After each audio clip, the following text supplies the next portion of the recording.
Hi everybody, I'm Oksana Jackim and I am in the English department, but I mostly teach for liberal arts program. So before I start, I would like to ask you, how many of you teach online classes? Raise your hands. Okay, keep your hands up, and now I want to ask you this question. How many of you have virtual online hours?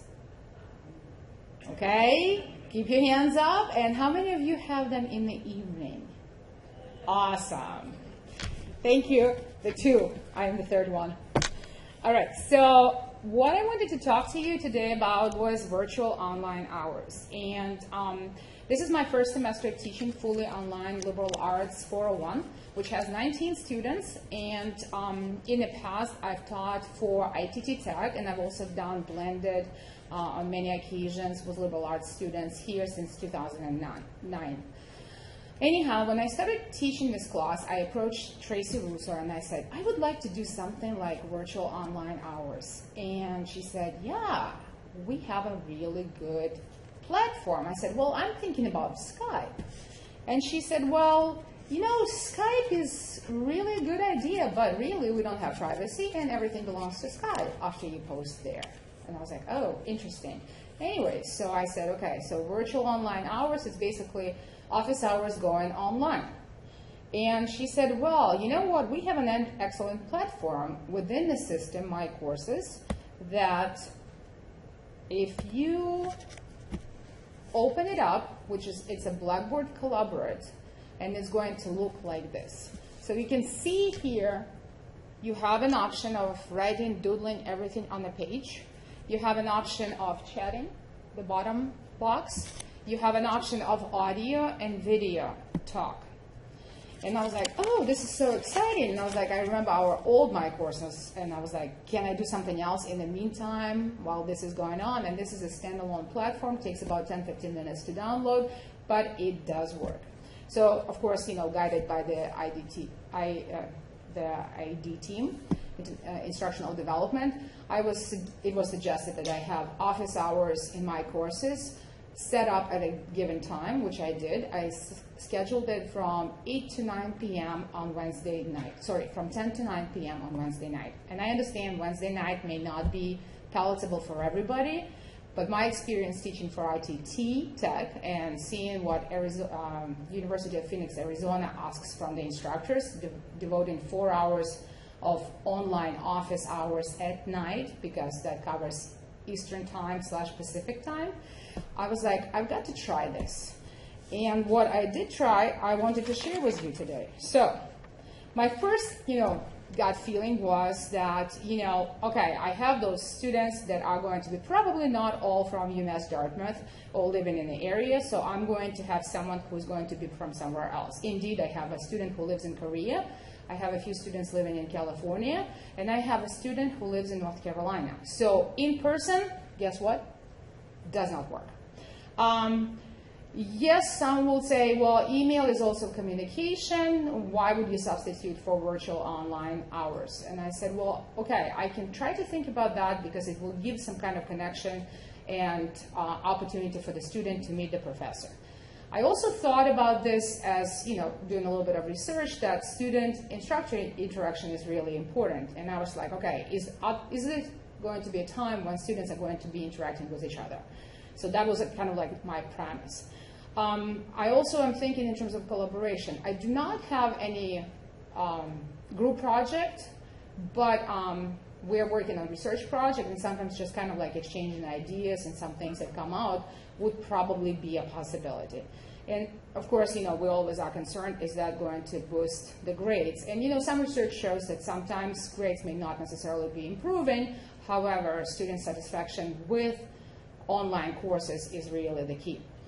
And of course, at our university, we are now offering a lot of online classes, and I think we're also concerned with retention. So I thought that all those factors are going to play in. So that was my theory, or at least I was basing it on theory. This is what happened in practice. So I had 10 weeks. I had 9 office hours in those 10 weeks, and there's a 19-student class. One office hour, unfortunately, I had to cancel pretty much last minute. Within about an hour, sending them an email saying I cannot make it. I was at a lecture, and there was no way for me to come home at 9 o'clock on Wednesday night. All 9 of those office hours were attended. And I know that from the instructors, that's the biggest concern. Oh, who's going to be attending those hours? I can tell you, all 9 nights, I had the privilege of having a student company between 9 and 10. I also had a very different range of students between 1 and 5. I had 2 sessions of 5 students, and mostly it was 1 student or 2 students. And it was also between chatting, audio, and video. The more students we had, the less we could use video, but we still could use audio and chat functions. And also in 2 of those sessions, I had a student who is hearing impaired, also was using the same time as everybody else. And one time I was actually talking, so one of the students was typing for the hearing impaired student, and another time students were talking, so I was typing for the student, so she was not missing out on what was going on. So that kind of gives you an idea. And sometimes, you know, microphones don't work, so students still can hear, but they cannot respond, so they respond in chatting. The most time, as you had the, I don't have the graph, but most of the time students come in bulks when something is difficult happening. So we had a very difficult theoretical reading on globalization by Bauman, which is kind of, you know, much theory and also different language. So it kind of like, oh, this is difficult. So we ended up brainstorming, and I ended up discussing this book with the students. Another time was we were working on the prospectus and literature review, which again is very difficult for students. Not only at the undergraduate level, but also graduate level. And so most students came to discuss the topics and how do you approach prospectus with lit review. And I had 3 sessions that lasted actually till 10:30. And I was like, okay, I'm almost ready to leave. But students kept talking to themselves. And it was all about academics. So I was like, okay, I'll just hang around. So what did we get from there? Based on the theory, we did get not only me talking, but also we got collaboration. Students were talking to each other, discussing ideas, follow-ups, emails. They were sharing some of the sources that they're working on research, which I thought was really good because they are now invested in this education, and they also feel that their voice is heard.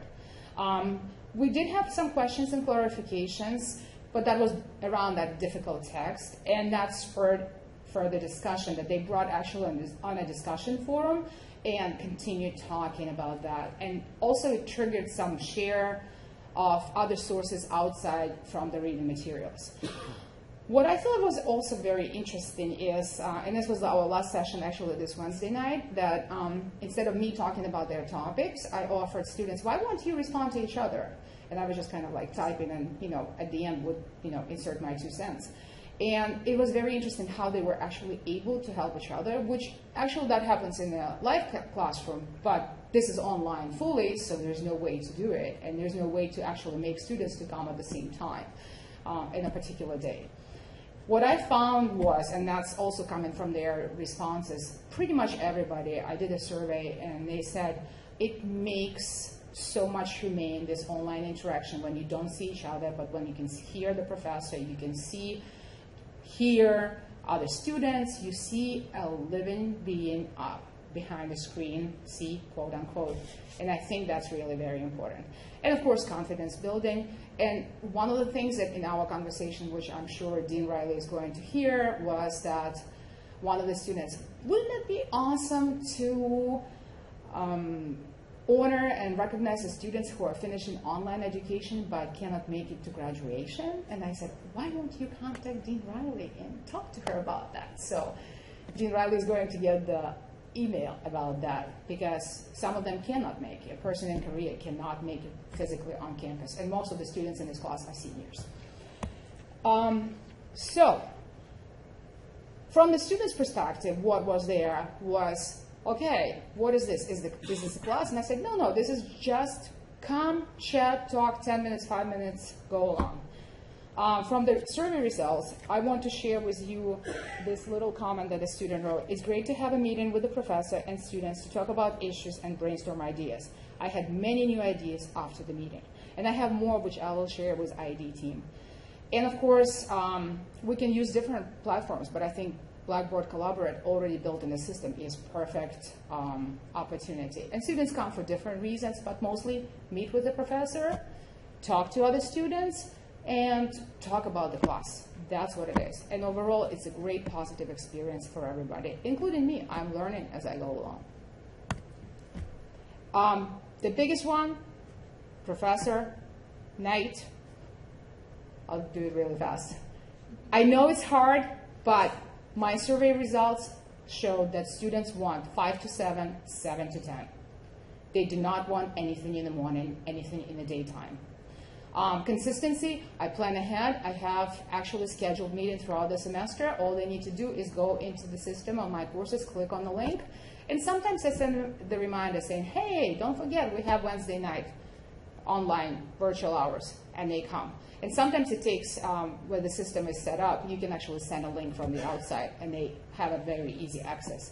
I learned also important thing that you need to do the recording so students can go back and have a look at what was said at that time.